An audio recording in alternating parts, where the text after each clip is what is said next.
Hi guys, how are you? I hope you're doing great. Today we have a very special guest. It's the second time he's with us. It's my brother Oleguer, and he will talk about how he learned English.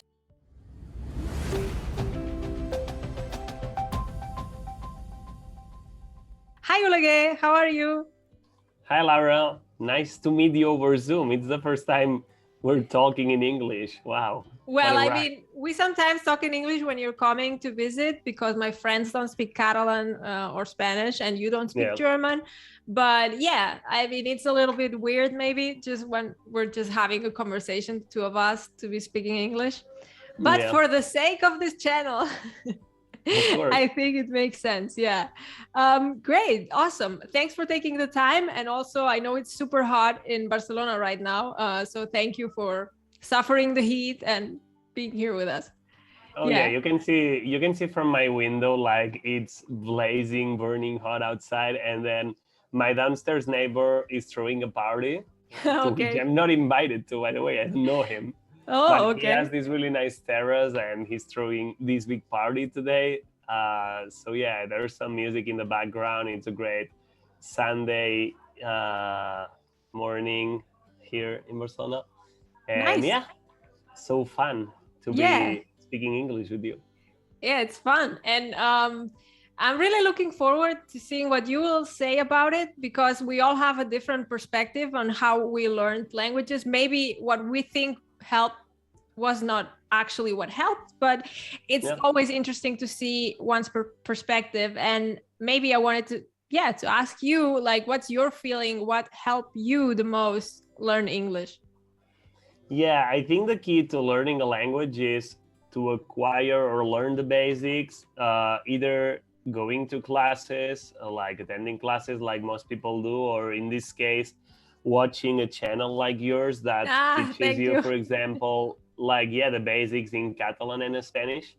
And then once you grasp the basics, to push it to another level, I mean, I think, the progress, whereas it's slow or quick, it's always like a steady, right? So if you go to classes or you follow a program, whichever program, I think it's just a Hmm. steady step by step, you keep learning. But if you want to at some point have really quick progress, it's about immersion. It's about doing things that you do in your language Yeah. but in another language. Like, for example, when you speak about learning Italian, like, you learn the basics and then you try to familiarize yourself with Italian culture, like the music, like you start listening to radio or podcasts in Italian. And that's the way I Yeah. think to learn a language. And in our case, I think we learn English because, of course, we knew the same basics as anyone in our school did, like what you Hmm. learn in school. But most of my friends speak very basic English because, of course, they only like they didn't even speak English probably in class. But you only learn what they teach you 3 hours a day in class. That's about it. Never again Yeah. to learn anything or to use it. And in our case, I think we're lucky because some of our interests aligned with the English language. Like, for example, how you talk about, both of us learned English by reading. We were big Harry Potter fans, and because the Yes. book would come out in English before the translation in Catalan, I'm like, hey, I can't wait. Like, I'll just Yeah. read it in English, whatever. And you understand some words, and your brain kind of picks up the rest, and all of a sudden, you're teaching yourself a language. Or in my case, I love the NBA, so I would Yeah. read articles in English and watch basketball games or watch movies and TV shows in English. And you keep everything I'm interested in.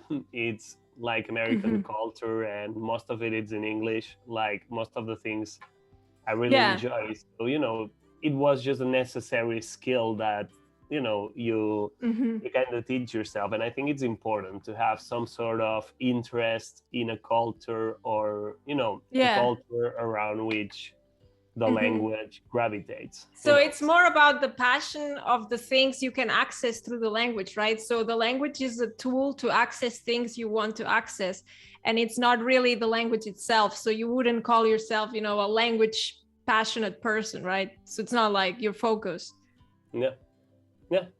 And Yeah. the thing is, it's about the interest. And the best example I have about I was a teacher for a few years, And one of my students, like, she couldn't care less about English. Like, she was probably the least engaged English student I ever had. No, I'm kidding, she wasn't, but you know what I mean. Like, Yeah. she had no interest in it, and it was hard for her to see any progress, and because there was no investment. But then she would come to you with all these Korean words, which is like, how are you learning more words in Korean than in English? I'm teaching English here. But Yeah. she was a big K-pop fan, so of course, there's Yeah. content about it in English, but some of the words she wanted to understand, and basically she was teaching herself Korean, through her Mhm. passion, without even figuring out, because it's just natural. You're attracted Yeah. to something, and you Hmm. absorb information about it. That's how brains work. They're Yeah. like sponges. So it Yeah. was fascinating, because of course the way in, I was like, okay, try reading K-pop articles in English, and try to immerse yourself in one of Yeah. your passions, but in English. I mean, of course, it's not like she can read Korean. Yeah. It's different, but she would know words from songs. So that was my kind of way of trying to Yeah. accelerate her progress in a language that otherwise she had no way in, basically. Yeah. I think you mentioned two very important things. On the one hand, I think at school, probably we weren't that interested, or most people are not that interested on what's being taught. And to learn something, you need both. So the teacher's kind of facilitating the learning, but if it's done in a way that's kind of boring or just focus on a certain aspect like grammar, I think it's difficult to reach the kids most of the time. Like, some people will like it, but most people will just sit there and just learn everything by heart, and then just write it on the exam, and then just forget about it. Because if you think about it, it's kind of sad that we've had so many years of English and a lot of people don't speak it. And it doesn't mean that they're not intelligent. I think that it's just done in a way that's very boring. And so the second thing is passion. So I think each of one of us has different passions, right? So you like NBA. I don't know. I actually like languages, but I like drawing. I like other things too. And if I can, focus on my passion in that language, then it just helps. Or this girl you were talking about, who is kind of learning Korean, but struggling to learn English, but because she hasn't found a passion to kind of connect to it, right? So Hmm. yeah, Yeah. cool, Yeah, super and it's good to interesting. have references, like in your Mhm. case, people interested in languages that come to your channel, all of a sudden you become like their point of reference. And of course that also helps. I could find many examples of that in disciplines I'm interested about, like cinema and Mhm. basketball. So the best teachers are actually people you really respect their work, and they teach you and guide you through their own journey, as well as Yeah. teachers, mentors, or Mhm. YouTubers, like whatever, whichever the case. Yeah. And one thing that would also interest me, like, has there been anything you've been struggling with? Or, for instance, you've been now living in Barcelona for a while. Do you feel like you forgot a little bit your English, or are you still using it on a daily basis? Yeah, that would be interesting to know. Yeah, I was really lucky that I'm working in some projects that still the day-to-day conversation is in English. And Oh, nice. I also I write I write audiovisual projects, like I work on documentaries, TV shows. I'm hoping to write my first, well, I've written many movies, but to get one of my movies made one day. So yeah, I mean, I haven't abandoned English at all. And the thing is, like, I'm still immersed. I live in Barcelona, but every content kind of content I'm interested in is mostly in English. Okay, Like, so for example, there was a time that NBA.com would redirect you to a Spanish newspaper about the NBA. And it's like, I've been going to NBA.com since I was 10, and I didn't know a word in English. Almost like, I don't want to yeah, read this kind of of course. information in Spanish. So yeah, in that sense, I don't think I've lost Mhm. like dodge, or you, as they Yeah. say in the US, reference to baseball, you lose your fastball, in the sense that, of course, when Ah, you don't okay. practice it, that often, or you're not immersed daily in English, of course Yeah. you could. I haven't lost anything that I'm aware of, but of course this can happen. But yeah, I'm still immersed in an English speaking world, so to speak, even Yeah. immersed. But actually, it's really interesting and important what you're saying, because you actually learned English before you went to LA. So Yeah. it's possible to learn English before going to an English speaking country. And also, some of the things you did was before the internet, like Harry Potter, right? And but now with the internet, it's easier than ever. And because some people say, well, yeah, I never had the chance to move somewhere, where the language is spoken. But actually nowadays, you can find people to talk to, you can find resources online, especially for English. So I think this is a great example for people saying, well, I cannot leave my country, but you can still learn. And actually, some people sometimes, even if they live in a certain place, if you don't leave your house and just surround yourself by, I don't know, Spanish speaking people, you won't learn just automatically by living in a certain place. But if you live in a place where another language is spoken, but you want to focus on that, you can totally learn the language, even if it's not spoken where you live, right? So I think this is really interesting. Yeah. Awesome. I had some questions I had written down. They are easy to answer. Let's see. Well, some people wanted to know if you're also a language enthusiast and what do you think about Italian? Okay. Yeah, I think languages are basically what separates us, from the rest of the animals in our planet. So of course, I'm enthusiastic about being one of the animals that is able to speak, not able to speak as many languages as this animal I'm talking to, which is my sister. But yeah, no, of course. I think it's awesome. Learning language is about empathy towards our other people, other cultures, and it's a skill that, whereas I have it myself or not, I respect a lot, because there's this really magical movie, Arrival, in which you see that different languages are somehow the barriers. Communication is the barrier between different countries, different cultures, and how a common language could unite us. It's really magical.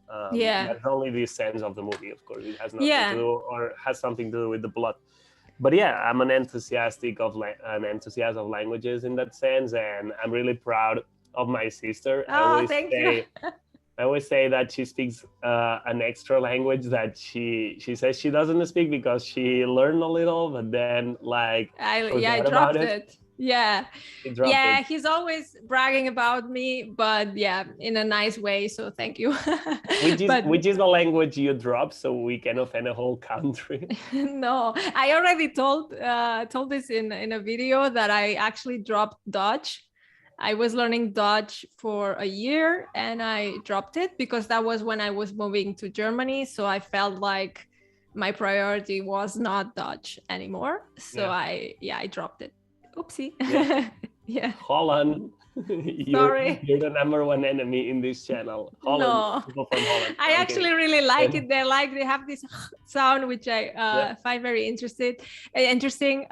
Maybe one day, who knows? Yeah. So back to your Italian question, what I think about Italian, I would drop Italian if I knew it. No, I'm kidding. No, it's a great language. It's really musical, I think. Yeah, it's beautiful. Yeah, and I like. You understand it pretty much, right? Yeah, because it has a lot in common with Catalan and Spanish. And for example, in my sister's case, I think that with all the languages she speaks, she being you, Laura. So with all the languages you speak, Portuguese, for example, would also be a language that you could easily, it's easy to learn, I guess. It just, it's easy to get confused at the beginning. Like when I was starting with Italian, I was kind of speaking somehow Itagnolo, I don't know. And I think it would be the same like with Portuñol, right? But it's even called like that because it's so similar. You can understand everything, but really expressing yourself in the right way is a little bit challenging. And it's one of the languages on my list, definitely. But yeah, we will see. Yeah, awesome. So Italian, I think it's all languages are nice sounding, and it's a language that I really like. And most of my favorites, like like my fave, like for example, pizza, spaghetti. Like, course, in food terms, Italian is the best language because it's a language that gave name to most of my favorite. One question I have also, some of my friends, of course, a lot of my friends speak German, and some of my friends speak Russian, and I was wondering, like, for you who doesn't speak these languages, how do they sound to you? Like, just impression of how this language sounds, both German and Russian. It's actually languages that, of course, I joke a lot, and there's and Hollywood movies would make you think that all German speaking people sound like the guy with the mustache, and all Russian speaking people sound like the other guy who's doing the other bad guy. Eastern Europe, right? But it was really funny. Like, my favorite anecdote about Russian and German is the fact that during your wedding, actually, so my sister did 3 speeches. One was in Catalan, and I was like, great, I understand everything. And then she did 1 speech in German and 1 in Russian, and I didn't understand a word, of course. I could notice the difference between one language and the other. But one thing I noticed is that, she sounds really sweet in both languages. So, there's some languages that, you have some poorly... prejudices, maybe. Prejudice, or, cliches, poor impressions, cliches. But all languages have the capability of sounding sweet if Laura is the one speaking those languages. Thank you. Cool. Awesome. That's my opinion. Is there anything else you would like to share before we say goodbye? Not really. I mean, it's such an open question that like, everyone's like, maybe about like languages. I don't know. No, not that. I mean, I'm not a polyglot, I'm a trilyglot, so that would be that kind of answers both questions, or like both propositions. You're not planning to learn any more language, right?